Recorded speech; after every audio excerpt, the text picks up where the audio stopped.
सत्संगत जी, प्यार से कहना धन निरंकार जी। आज यहाँ इस रूप में जो ये सत्संग में हर एक ने संतों के वचनों को श्रवण किया, ये भाव मन के कि कैसे जीवन में ये निराकार दातार, इसको ही हर समय जीवन में पहले एक एहसास बनाने के लिए ब्रह्म ज्ञान लेकर इसको पहचान कर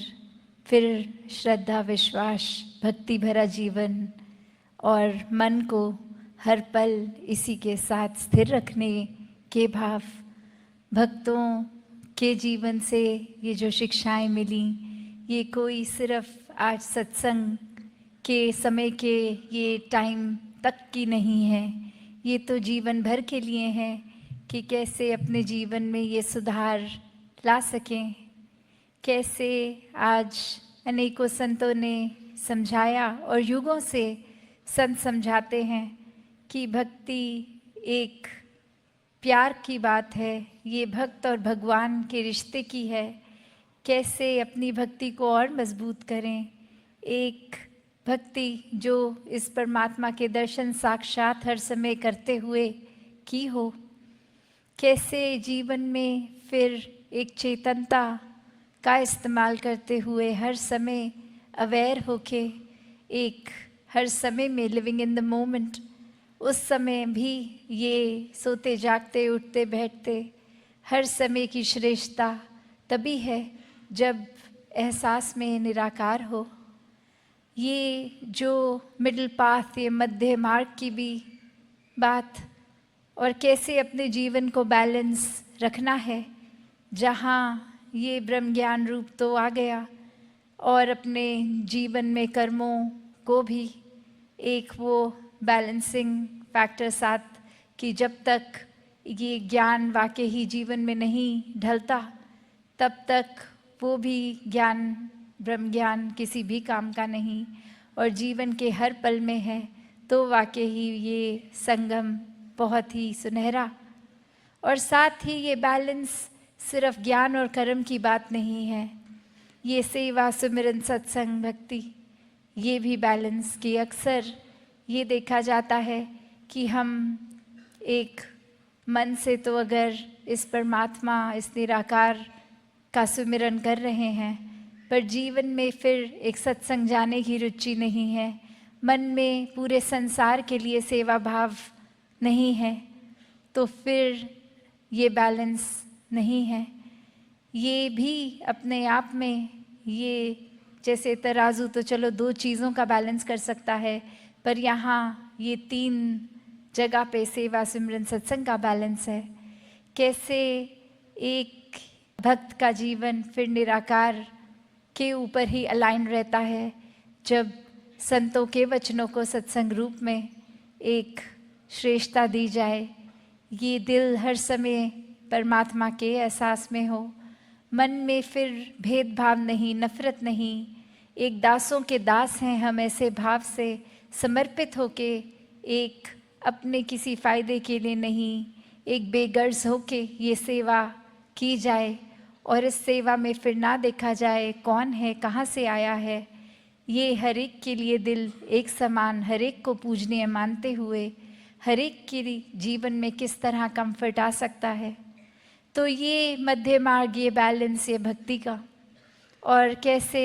मानवीय गुणों से फिर युक्त होकर अपने जीवन में इस परमात्मा को एक रखकर स्वयं ही हर एक वो ह्यूमन वैल्यू का साक्षात रूप इंसान बन जाता है। कैसे फिर ये समझ आ जाती है कि ये हलचल दुनिया की तो होती रहेगी, एक ये भाव कि हर समय कुछ ना कुछ तो होता ही रहेगा संसार में, पर ये परमात्मा के ऊपर स्थिर होने से ही मन स्थिर हो पाएगा। वरना तो जैसे जैसे आँखों के आगे जो सिचुएशन है, उस समय जो चल रहा है, मन उसके रंग में रंग जाता है। अभी घर में कुछ खुशी का कारण बना तो दिल बहुत प्रसन्न है, अभी कामकाज में कुछ दिक्कत हुई, मन उदास है। ये फिर मन अपना रूप बदलता रहता है, और कैसे मन को फिर जब जब हर पल इस परमात्मा में रखते हैं तो ये एहसास कि कुछ भी होता चला जाए, ये सुकून में ही रहना है, ये अपने आप सहज जीवन बन जाता है। ये कोई फोर्स नहीं फिर करना पड़ता कि एक फीलिंग तो अनईजी हो रही है, उसको कैसे ईजी करें। एक ये सहजता, सुकून, आनंद की अवस्था स्वयं ही एक आ जाती है। एक अक्सर सत्संग में भी हम वो उदाहरण एक स्टोरी रूप में सुनते हैं, जहाँ एक इंसान, एक स्कूल में टीचर बच्चों को अलग अलग पेंटिंग्स बनाने को बोलते हैं जिसमें पीस, कामनेस डिपिक्ट हो, सुकून डिपिक्ट हो। और मेजॉरिटी बच्चे नेचर को इतना सुंदर बना देते हैं कि वो देखकर एक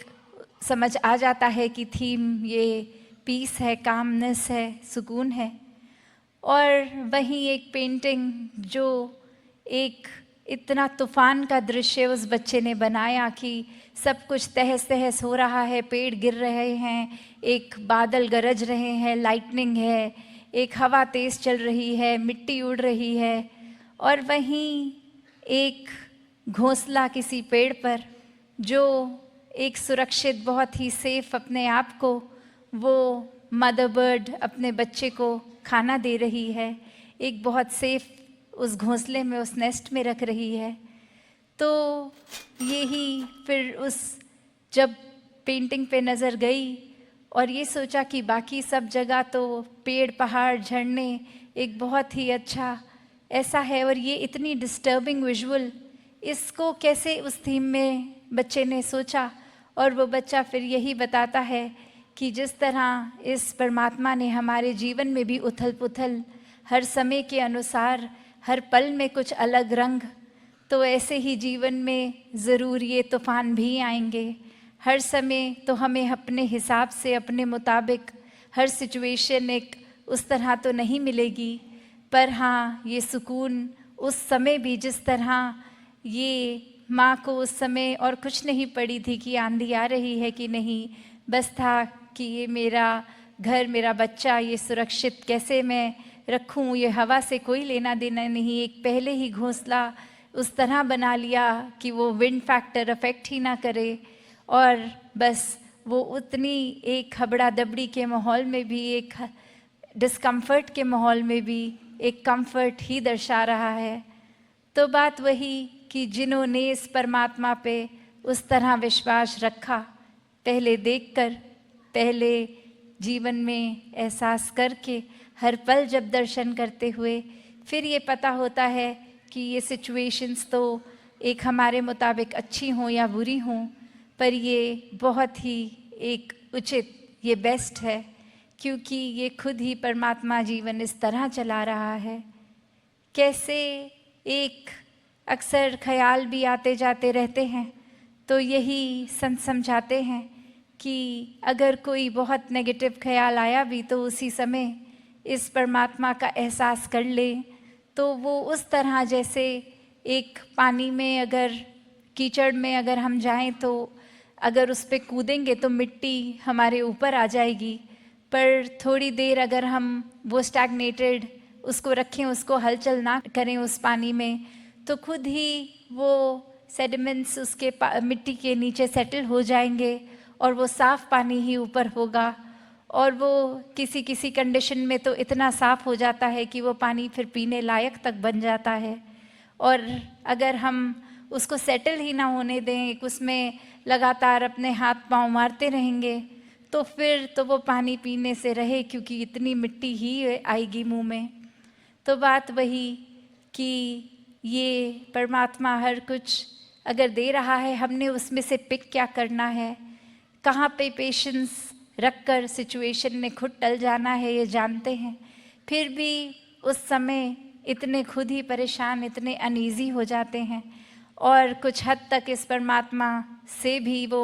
उदासी, ये एक मन में आर्ग्यूमेंट भी हो जाती है। कैसे हर कोई चीज़ हमें अपने मुताबिक ही हर समय चाहिए। तो बात वही कि कैसे एक जो चीज़ है, चाहे वो कोई सिचुएशन हो, किसी के शब्द हों, वो भी दिल पे ऐसे घर कर जाते हैं। और कभी अगर हम खुद ही किसी वजह से परेशान फील कर रहे हैं तो अक्सर जाने अनजाने में औरों तक फिर वो अपना चिड़चिड़ापन होने के कारण ये शब्द भी खराब बोल देंगे, व्यवहार, ये बिहेवियर भी हमारा हर एक के प्रति खराब होता जाता है। तो संतों ने तो ऐसे समझाया कि अपने हर समय को उस तरह ही जिएं कि ये पल अभी है, इसने भी टल जाना है, चाहे ये खुशी का पल है या दुख की घड़ी है, हर एक ने आना और जाना है। कोई भी नेगेटिव सिचुएशन हो, पल हो, उसमें अगर हम अपना मन टिका लेंगे तो फिर आजकल जैसे इतना सुनने में भी साइकोलॉजी की फील्ड में आ रहा है कि ये डिप्रेशन और इतनी सारी चीज़ें, ये तो अब कोई उम्र की भी मोहताज नहीं रही। बच्चों से लेके बुज़ुर्गों तक हर तरीके से ये स्ट्रेस इतना अफेक्ट कर रहा है। ये एक नेगेटिव लूप में हर कोई फिर डाउनवर्ड स्पाइरल जैसे बोलते हैं कि दलदल में जैसे हम होते हैं तो वो अपने आप ही मिट्टी अंदर और हमें धंसाती रहती है, खींचती रहती है मैग्नेट की तरह। तो बात वही, एक भी अगर नेगेटिव थॉट है वो फिर देर नहीं लगेगी उससे जुड़ा हुआ अगला अगला अगला, और ऐसे ही एक बस नेगेटिविटी से खुद को घेर लेंगे। जबकि वहीं वो पहला नेगेटिव ख्याल आते ही अगर उस समय भी परमात्मा को याद रखेंगे तो वो लूप वहीं एक तरह से वो कड़ी वहीं कट जाती है, फिर वो चेन नहीं बनती और उसी समय फिर इस परमात्मा के एहसास में आते हैं तो वो यात्रा शिकवे से शुक्राने की बन जाती है। एक कंप्लेंट्स वहीं ख़त्म और यह समझ आता है कि परमात्मा ने जो भी बख्शा है वो हमारी बेहतरी के लिए है। ये ग्रैटिट्यूड की भी आज जो बात सत्संग में हो रही थी, शुक्राना भाव अगर होगा तो वाकई ही एक जीवन बहुत ही एक पॉजिटिव तरीके से जिया जाएगा। एक अपना बोझ जो है वो भी फिर भारी नहीं लगता, क्योंकि पता है ये बोझ हमारे कंधे पे आने से पहले तो परमात्मा में है, तो ये फिक्र ही नहीं है। एक बस परमात्मा में मन लगा हुआ है, एक भेदभाव हर एक के प्रति ख़त्म, नफ़रतों के कारण ख़त्म, एक दूसरे के प्रति सिर्फ प्यार सत्कार, बोली भाषा में सिर्फ विनम्रता, ऐसे न जाने कितने एक दैवीय गुण जीवन में हर पल स्वयं ही आ जाते हैं और फिर ये जीवन वाकई ही एक वरदान रूप बन जाता है। तो हर किसी के हिस्से में ये भक्ति भरा जीवन जब आ जाता है तो वाकई ही ये मानुष शरीर, ये दिल, जैसे अक्सर कहते हैं कि मन मंदिर, तो वही बात मंदिर में भी अभी हम सत्संग कर रहे हैं। तो ये परमात्मा का वास कण कण में है और ये जो असीम परमात्मा है इसको अपने दिल में बसा के, जीवन में बसा के ये मन को मंदिर कर लें, इस तन को मंदिर कर लें। दातार सभी पे कृपा करे, हर कोई भक्ति में जीवन बिताता चला जाए। सात संगत जी, धन निरंकार जी।